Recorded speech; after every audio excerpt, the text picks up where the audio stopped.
They keep on changing the style.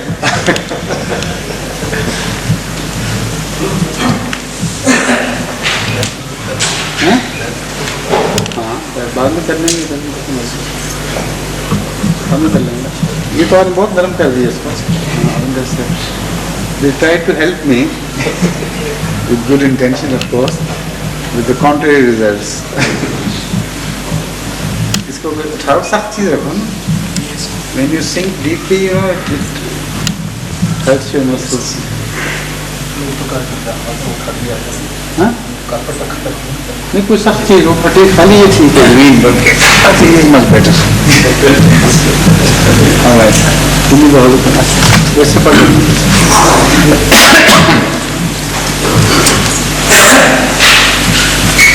Token के ऊपर आ गए.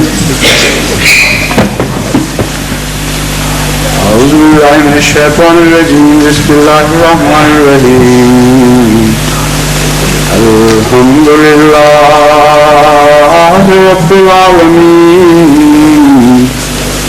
الرحمن الرحيم. مالك يوم الدين.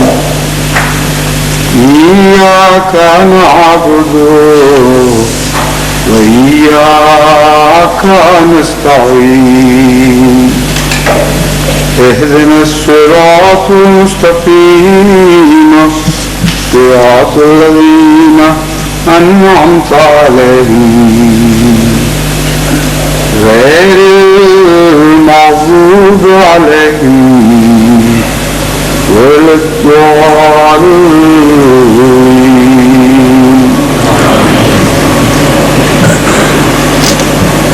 For the last 3 days, for the last 3 sessions, we are concentrating on the term anamta, term inam, as understood in the light of the Holy Quran.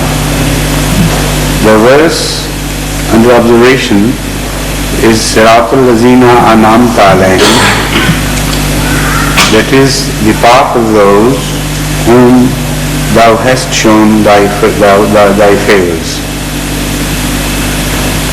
This path is declared by the Holy Quran to be the straight path, Sirat al-Mustaqim. And the highest favors, the loftiest station that is held by those who have been bestowed favors of Allah is held by prophets. So in the light of the teachings of the prophets and their conduct, we are trying to understand what the term ni'mah means, that is favor, and who are the fortunate ones who have been shown favors by Allah, and in what respect their acts have earned favors of Allah. Now during the last discourse, I made it clear that in the light of the conduct of the holy prophets and their teachings, one thing becomes very clear, that they emphasize most strongly, or with the maximum of stress, on worship of God. So the best favors can be earned through worship, because it is the worship which is being most emphasized by the prophets. And during the discussion of various aspects of worship, I pointed out that to stress upon worship also negates the philosophy of communism. Because in communism, you don't know any other Lord than you yourself. Man has to shape his own destiny. He is responsible for himself. He is independent. He is not answerable to anyone.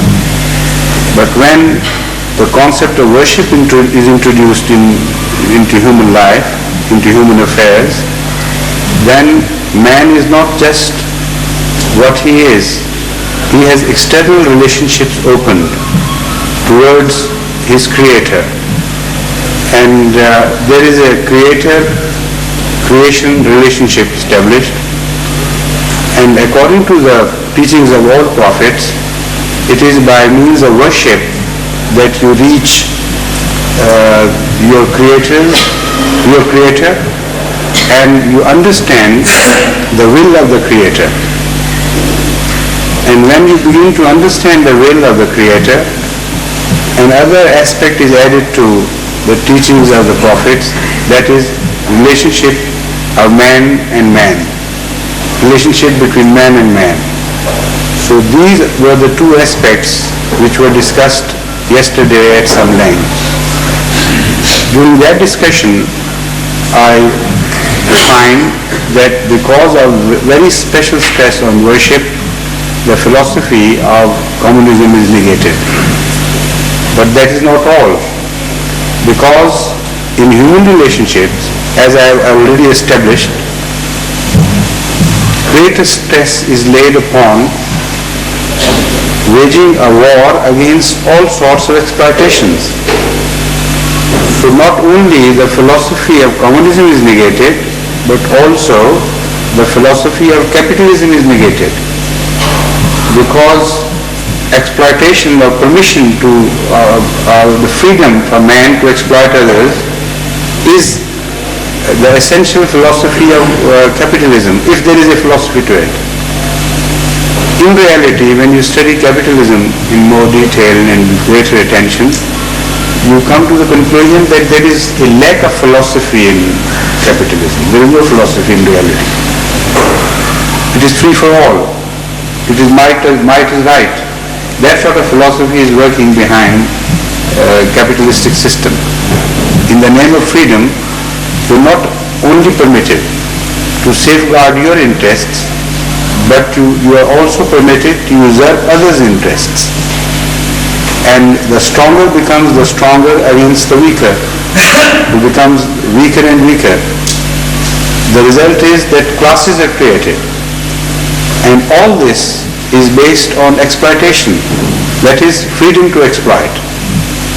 So because the Holy Quran, particularly Surah Fatiha, negates both the godless societies, the philosophy of a godless society, a society which is independent, which is not answerable to anyone, and also it negates the philosophy of exploitation and wages a strong war against exploitation.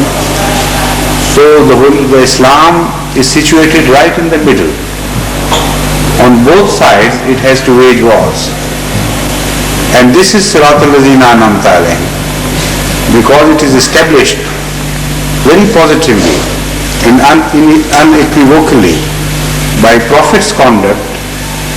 So this, we can say very clearly now, is the path, the right path, as mentioned in Surah Fatiha, for which we pray to Allah to extend us help and guidance to tread this path as was tread by the favored ones of Allah.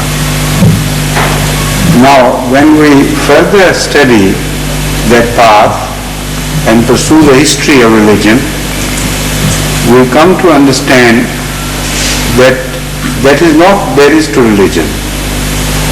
It is not just these two aspects, that worship of Allah and waging a war against exploitation. There are other values, other positive terms which are being discussed.